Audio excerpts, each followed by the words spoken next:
Ser podcast.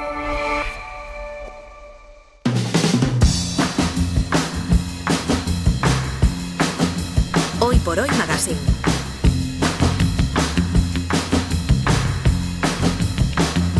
Ser podcast.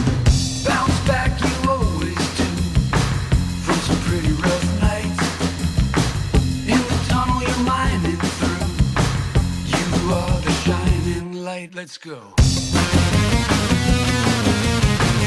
Si fuera posible viajar en el tiempo y una persona de la Edad Media se trasladara al año 2025, una de las cosas que más le sorprendería es la cantidad de cosas de color morado que tenemos hoy en día. El morado y demás tonos relacionados con el morado ha sido hasta hace muy poco el color más raro y más difícil de conseguir.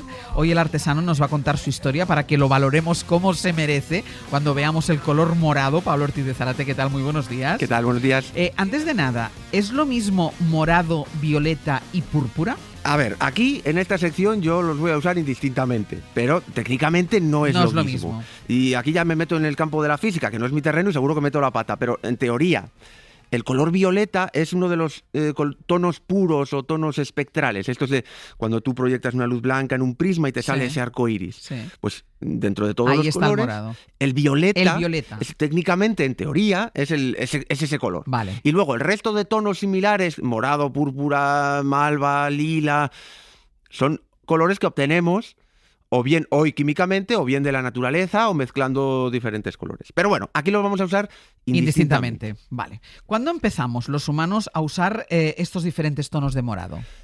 Se conocen morados desde el Neolítico. Es decir, que es un color muy antiguo. Pero es un color muy problemático porque es muy difícil de conseguir. Hoy en día no, porque hoy en día con la química obtenemos cualquier color que queramos y de forma muy, muy económica. Pero claro, antiguamente, hasta el siglo XVIII-XIX, los colores se sacaban de recursos naturales. Sí. Rocas, animales y plantas. Y si tú piensas, no hay muchas rocas, morado, ni animales, ni plantas moradas, que además nos den un tinte que dure y que tenga intensidad. Se puede sustituir mezclando rojo y azul. Y así conseguimos un morado. Pero claro, es que el rojo y el azul, como ya hemos visto en esta sección en otras ocasiones, son los dos colores más complicados de obtener. Entonces, el morado es un color muy, muy, muy difícil. Pero de todos los morados que han existido en la historia, el más intenso, el más brillante y el más puro, y el más caro y el más histórico es el púrpura de Tiro. Así se llama, púrpura de Tiro. ¿Y de dónde se obtiene? ¿De dónde sale el púrpura de Tiro? Sale de una especie de moluscos, de unas caracolas de mar, que se llaman murex. Uh-huh. No cualquier caracola, tiene que ser una en concreto, que segregan una sustancia de color púrpura a sus huevas para protegerlas, para protegerlas de los depredadores, y es como un antiséptico para las crías. Se conoce cómo sacar este púrpura desde hace 3.000 años.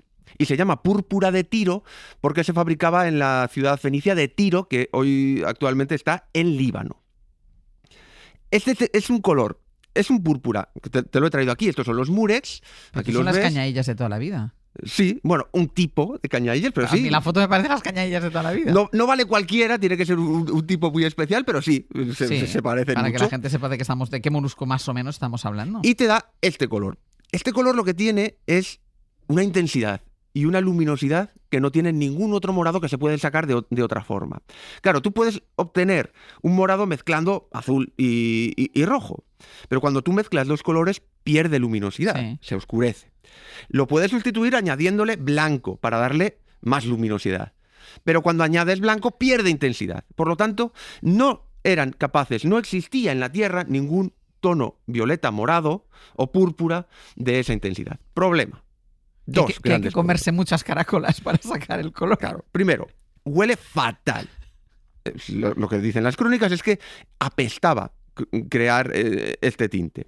Y además, como tú dices, hay que comerse muchísimas caracolas. Te voy a dar un dato porque esto está calculado. Una toga, una simple toga que nos va del cuello a los pies, hacían falta 250.000 de estas caracolas. Y para conseguir teñir un pañuelo con un simple gramo de púrpura de Tiro, había que usar 12.000 de estas caracolas. Se ha calculado más o menos cuánto era el precio de hacer un pañuelo, un simple pañuelo de mano de púrpura de Tiro, y son 2.000 euros. Cuesta 2.000 euros teñir un pañuelo con este color.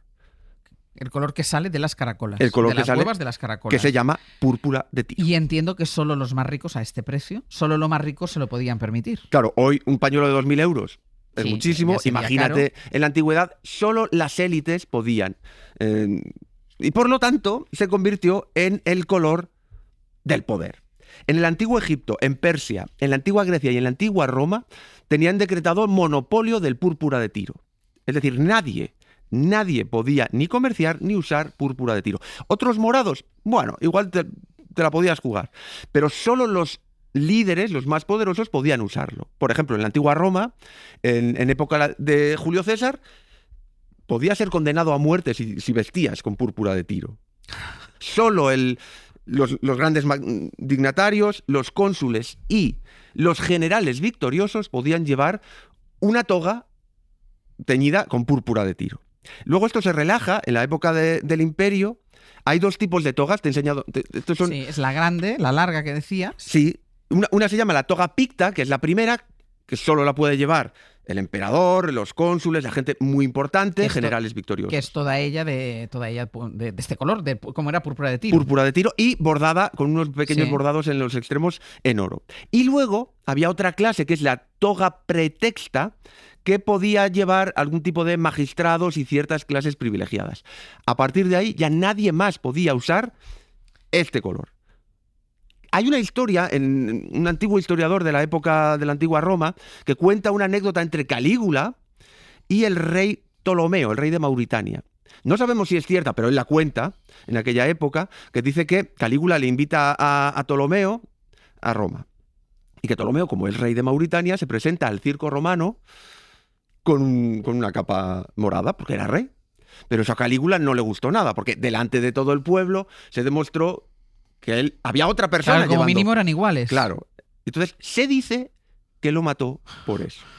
Esto ya sabes que son historias de la antigüedad que no se sabe si son ciertas, pero es lo que se cuenta. Y además, los romanos inventaron una historia mitológica para justificar la invención del púrpura, de este color. Heracles, un dios que estaba por la playa con una ninfa, y el perro mordió una caracola, se le puso la boca morada y así se descubrió el maravilloso púrpura de Tiro. Pero hay una cosa que no entiendo, porque si era solo el color de los poderosos, de los pudientes, de lo que se podían pagar sobre todo, ¿por qué cuando se representa a Cristo con la cruz a cuestas suele ir vestido de púrpura o de morado? Tiene que ver con la costumbre, con la tradición, más que con la posibilidad. Parece ser que, claro, para los romanos el púrpura es el color de los reyes, de los poderosos. Y como Jesucristo decía que era el rey de los judíos, para burlarse de él, antes de crucificarle, le pusieron un manto púrpura junto con la corona de espinas, una forma de decir, aquí tenéis a vuestro rey. Es una mofa, ver a un señor desarrapado y torturado de púrpura era como... Era para burlarse de él, y este sería uno de los orígenes por los que Jesucristo, y en Semana Santa se usa tanto el morado. Hay otras explicaciones, pero esta es una de ellas. ¿Y la fiebre por el púrpura de Tiro siguió después de la caída de Roma? Sigue en el Imperio Bizantino y sigue siendo el color, el púrpura de Tiro, el color sagrado, y cualquier otro morado. En realidad se adueñan del púrpura o del morado como el color del poder. Y lo tenemos, por ejemplo, en restos de decoraciones en templos bizantinos. Sí. En la iglesia de San Vitale, en Rávena, hay un mosaico que representa al gran emperador bizantino. Y está, por supuesto, de morado. El emperador, la emperatriz, todas las élites visten de morado. Y hay una historia muy curiosa. En el gran palacio de Constantinopla, en la actual Estambul, era la sede del poder del Imperio Bizantino, tenían una sala que estaba recubierta completamente de una piedra morada. Esta piedra se llama pórfiro. El pórfiro, que es una roca muy, muy, muy extraña morada, recubría toda esta sala, y en esa sala es donde nacía el heredero. Es decir, el hijo, el primer hijo que tuviera el emperador estando en el cargo, debía nacer en la sala morada. Púrpura, en la sala morada. Y por eso viene la expresión, hoy no se usa mucho, pero hay gente que la conoce, lo de nacer en la púrpura, o haber nacido en púrpura. Significa, a raíz de esto, que cuando naces rodeado de púrpura es que vas a ser el heredero. Por cierto, el pórfiro, que es este material, lo vais a ver en muchos palacios. Cuando vayáis a ver en el Museo del Prado, por ejemplo, conservan, y en algunos palacios reales, hay jarrones morados de esta roca.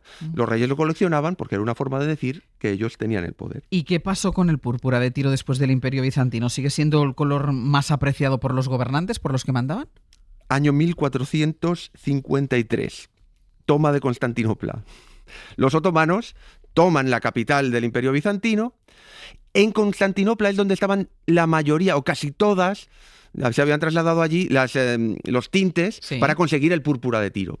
Cuando pierde Bizancio el poder allí y pasa a los otomanos, las monarquías, los poderes europeos deciden dejar de usarlo. La Iglesia tiene que cambiar y desaparece el púrpura de Tiro. Esto es muy importante. El púrpura de Tiro no existe.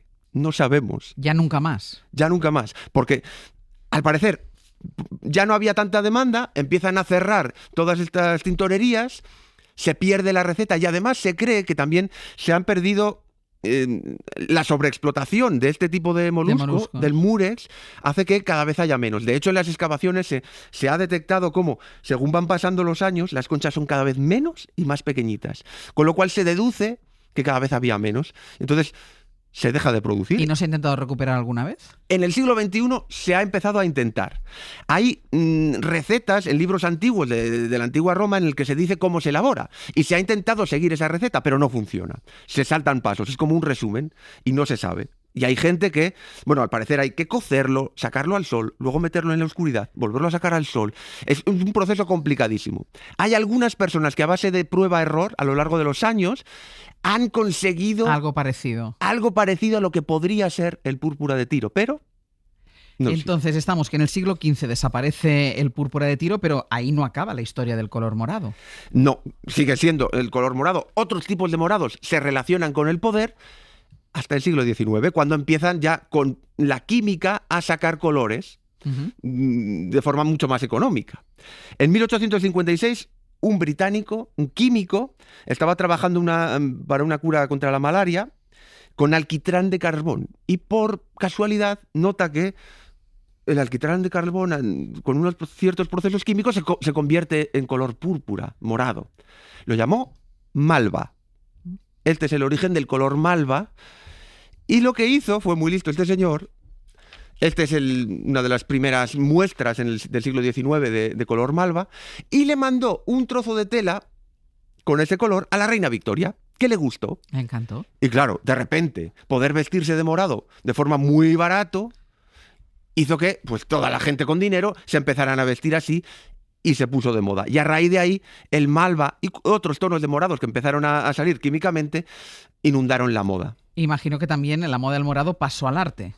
Pasó al arte con una invención de Claude Monet, una cosa que descubre Monet. Te enseño aquí. Él hizo una serie pintó la fachada de la Catedral de Rouen muchas veces. Y él descubre que, claro, los pintores casi no utilizaban el morado porque era carísimo, pero ahora que está más barato, y normalmente para hacer sombras se usa el negro. Tradicionalmente, normalmente tú oscureces un color con negro o usas directamente el negro. Pero Monet se da cuenta que si haces las sombras con malva o con cualquier morado, es mucho más realista. Fíjate aquí en la catedral cómo las sombras en la fachada no son negras sino de color morado o malva.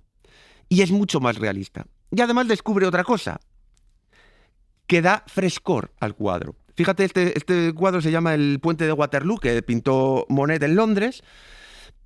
Los tonos morados le añaden ese frío. Sí.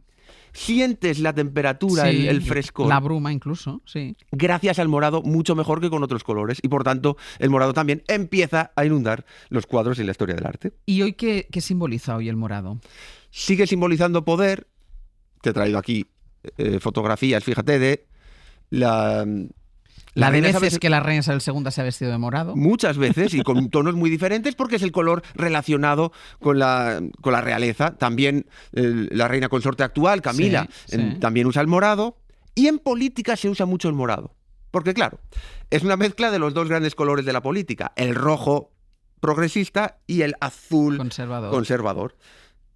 La mezcla de los dos da morado. Si tú quieres lanzar un mensaje de moderación, de estar entre dos caminos, te pones una corbata o algo morado y así infundes cierta calma a la gente y no te identifica con ninguno de los dos lados. Y en el arte también.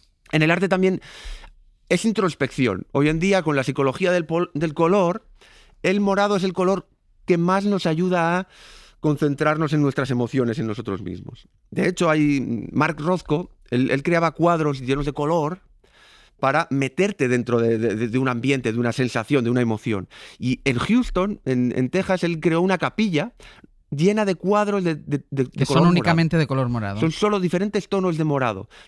Es como una capilla de meditación. Tú te sientes ahí rodeado de morado y psicológicamente se considera que el morado te ayuda a sacar afuera tus emociones y a sentirlas. ¿Y que el morado sea el color del feminismo? ¿Tiene algo que ver con que fuera el color del poder?